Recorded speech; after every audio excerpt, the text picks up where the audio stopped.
Jack was an ordinary man, living an ordinary life in an ordinary town.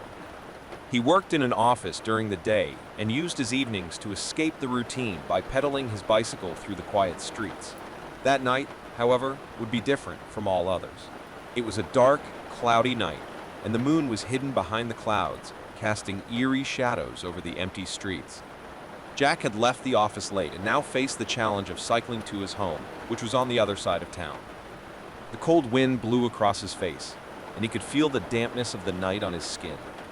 The streets were so deserted that he could hear the sound of his own heavy breathing and the rustle of his bicycle tires on the damp asphalt.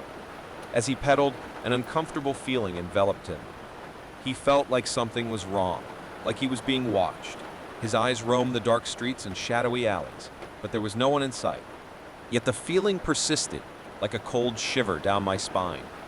Jack tried to shake off these thoughts and continued pedaling. He knew it was easy to get nervous on a dark night like this. But as he progressed through the silent streets, the feeling that something was wrong intensified. With every corner he turned, with every deserted street he crossed, the feeling that something sinister was happening grew within him. He could have sworn he heard whispers on the wind, whispering voices that couldn't be identified, as if they were coming from the shadows themselves. Jack tried to pick up the pace, wanting to get home as quickly as possible. He thought his imagination was playing tricks on his mind. But as he turned onto a dark, deserted street, his bike gliding silently across the asphalt, he saw something that made him stop abruptly. In the middle of the street, a figure was standing. It was a woman, but her clothes were strange and old, like something out of a history book. Her long, shaggy hair fell over her face, hiding her features. Jack felt a shiver run down his spine. He was completely alone on that deserted street, and that mysterious figure blocked his path. His heart started to beat faster, and he didn't know if he should turn around and try to find another way, or if he should approach the mysterious woman. He swallowed hard, and, with a lump in his throat, called out, "Hey, are you okay?" His voice was shaky, and he could feel the cold of the night seeping into his bones. The woman remained motionless, not responding to Jack's call. She just stared at him with eyes that shone with a faint light, emitting an inexplicable aura of mystery. The whistling wind seemed to dance around him, as if in tune with his enigmatic presence. Jack felt a wave of fear run through his entire body, but something inside him compelled him to approach the woman. He felt like he needed to find out what was going on, no matter how scary it was. With an unsteady step, Jack approached the mysterious figure in the dark street. His heart continued to beat wildly as he tried to figure out what was going on. He deeply wished that it was all just a coincidence, that the woman was just someone who needed help. When he arrived a few meters away from her, Jack noticed details that made him feel an even more intense shiver. The woman was dressed in clothes that looked like they came from a distant historical period. Her outfits were made of fabrics, worn and blackened by time, and she did not look like she belonged to the current era. The woman's hair fell in disarray, partially hiding her face. The only visible part of his countenance was a pale, expressionless mouth. Jack couldn't see his eyes, which made his face even scarier. With a lump in his throat, he decided to ask again, "Do you need help? Is everything okay?" His voice sounded shaky, and he wondered if the woman understood his language. The woman slowly raised her hand, revealing an old, worn object. It was a strange locket, covered in dust and marked by time. The symbols carved into the surface seemed indecipherable and exotic. Jack reached out to take the locket, feeling a sense of uneasiness increase by the second. When his fingers touched the ancient object, a wave of energy coursed through his body, causing him to instinctively step back. The locket felt warm to the touch, as if it was pulsing with a mysterious energy.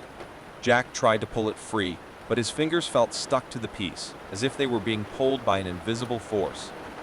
The woman began to whisper words in a strange, archaic language, and the wind around them began to stir. The shadows on the dark street seemed to come to life, twisting and dancing as if they were being manipulated by supernatural forces. Jack was panicking. He desperately tried to pedal away, but his bike was motionless, as if it were stuck in place. The woman's words became louder and more frantic, and he felt like he was losing control over his own mind. The energy around them continued to grow, and Jack realized he was about to be drawn into something he didn't understand. At the height of his despair, he grabbed the medallion with both hands and tried to tear it from his neck. The ancient object gave way with a snap and, with a sudden movement, Jack threw it to the ground. The medallion collided with the asphalt, emitting a metallic sound and echoing like a scream in the night. In an instant, a blast of dark energy erupted from the broken locket, enveloping both Jack and the mysterious woman in a storm of shadows and wind. When the darkness finally lifted, Jack was lying on the ground, panting and dazed. The woman had disappeared, leaving only the broken locket as evidence of her presence. The night had returned to silence, and Jack was free from the supernatural encounter. He slowly stood up, still shaking with fear and confusion. With the broken locket in his hands, he knew the night had turned into something he would never forget. The supernatural experience had left its mark, and Jack felt compelled to discover more about this mysterious object and the dark forces that accompanied it. Jack stood in the dark street, breathless and confused, holding the broken locket in his shaking hands. The explosion of dark energy that had occurred moments ago seemed to have completely dissipated. He looked around, trying to understand what had happened. The mysterious woman had disappeared without a trace. There was no sign of her anywhere, as if she had never been there. Jack felt like he was in a bizarre nightmare, a place where reality mixed with the supernatural. The broken medallion was still hot to the touch, emitting a strange aura. Jack looked at the indecipherable symbols engraved on the object's surface and wondered about their origin and meaning. He knew he needed answers, and the key to unlocking that enigma lay in the broken pieces of the medallion. Carefully, Jack collected the fragments of the medallion and placed them in a plastic bag he found in his backpack. He was determined to find out more about the mysterious object and the woman who had given it to him. But for now, he knew he needed to get home and try to understand what had happened that dark night. As he cycled home, Jack couldn't get those scary moments out of his mind. He mentally replayed the events, trying to find some logical explanation for what had happened. However, the feeling that something supernatural was involved continued to haunt him. Upon arriving home, Jack carefully locked the door and began researching the locket and the symbols he had seen on it online. He discovered that the symbols were ancient and related to mystical and occult practices. They were used in rituals and incantations that invoked supernatural forces. Jack also found reports of broken medallion-like objects that were associated with supernatural and cursed events. It seemed like the broken locket he held in his hands was more than just an antique piece. As he dug deeper into the research, Jack began to realize that the locket could be linked to something much more sinister. There were stories of people who had found similar objects and experienced disturbing supernatural encounters, and often these encounters resulted in dire consequences. Jack knew he had something dangerous on his hands, something that could bring more problems than solutions. He was determined to find out more about the mysterious woman and the locket's true purpose. His curiosity drove him to continue the investigation, even if it took him deeper into the dark world of the unknown. That night, Jack had disturbing nightmares in which the mysterious woman watched him with glowing eyes and darkness enveloped him like a cloak. He woke up sweaty and scared, determined to discover the truth behind that cursed locket. As the city slept, he continued his search for answers, knowing that the locket and the mysterious woman had drawn him into a supernatural mystery he could not ignore. The days turned into nights, and the nights became an obsessive quest for Jack. He delved deeply into research into the cursed locket and the mysterious woman. Each clue led him to a dead end, but he wasn't willing to give up. During his investigations, he discovered that objects like the broken locket were often used in dark rituals to summon supernatural entities. The symbols inscribed on the medallion served as portals to the world of the unknown, where dark forces resided. Jack was convinced that the mysterious woman who gave him the locket was involved in supernatural rituals and that the object was linked to a sinister entity. He felt like he needed to find answers and free himself from the weight of the curse that now hung over him. However, as his quest took him deeper into the hidden world, strange events began to occur around him.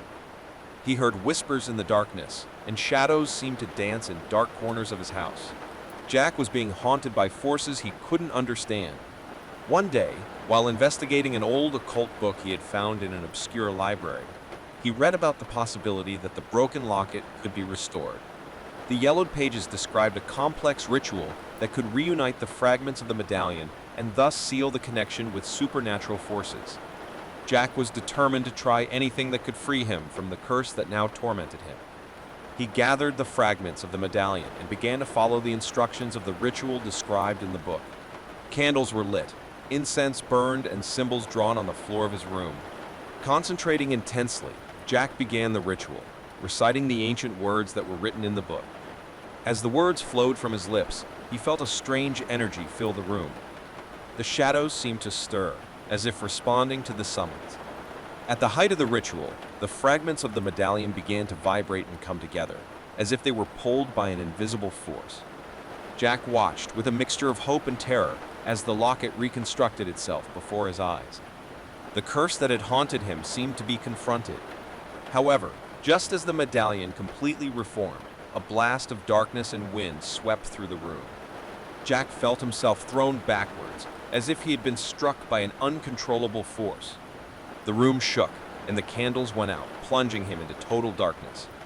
When the darkness finally lifted, Jack was lying on the ground, weak and confused. The locket was gone, and he didn't know if he had succeeded in sealing the curse or if he had released something even more sinister.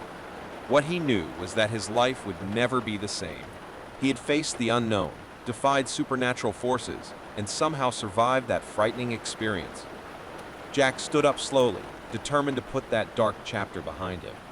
He knew that the world was full of mysteries that could not always be understood, and he had learned the lesson that playing with the unknown could have dire consequences. As the day dawned, Jack decided it was time to move on. He was determined to leave behind the shadows of the past and seek a life free from curses and supernatural encounters. The night had taught him that even in the deepest darkness, the light of courage and determination could shine brightest. And so, he moved forward, aware that the world would continue to be a place full of mysteries, but now he was better prepared to face them.